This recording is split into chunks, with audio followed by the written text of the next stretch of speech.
Ce samedi 20 mai, Harry Boulogne a été retrouvé mort à son domicile situé dans le 15e arrondissement de Paris, à l'âge de seulement 60 ans.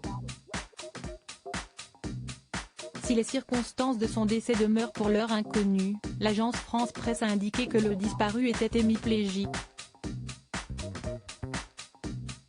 Cette maladie aurait entraîné, sur les derniers mois, une dégradation rapide de son état de santé. Un de ses proches avait d'ailleurs récemment déclaré à Voici qu'Harry Boulogne était en fauteuil roulant ces dernières semaines, à la suite d'une mauvaise chute.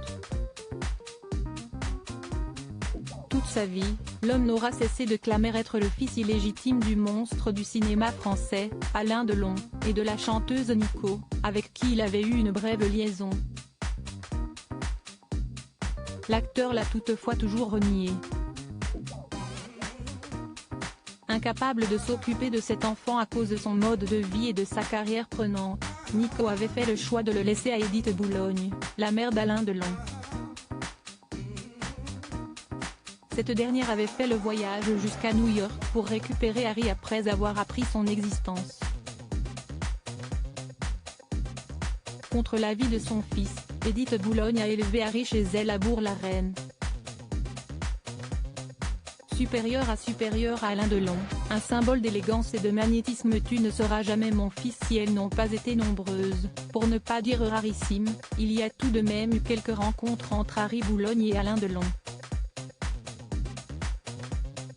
Toutes marquées par la même brutalité, comme le raconte Le Parisien, dans son numéro en kiosque ce dimanche 21 mai. La première fois, c'était en 1980, dans le bureau du notaire, à la mort de son grand-père. Qu'est-ce qu'il aura lui ? avait demandé le comédien, sachant pertinemment qu'Harry n'hériterait de rien. Les deux hommes se sont ensuite recroisés chez Édith Boulogne. Alors qu'il avait refusé de se soumettre à un test ADN, Alain Delon avait asséné celui qui était persuadé être son fils de ses paroles cruelles, « T'es mon pote, toi. Tu n'es pas mon fils.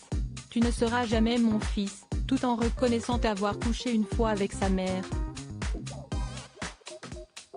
En 2019, Harry Boulogne avait tenté le tout pour le tout en déposant une demande de reconnaissance de paternité devant le tribunal judiciaire d'Orléans, étant donné qu'Alain Delon possédait une résidence dans le Loiret.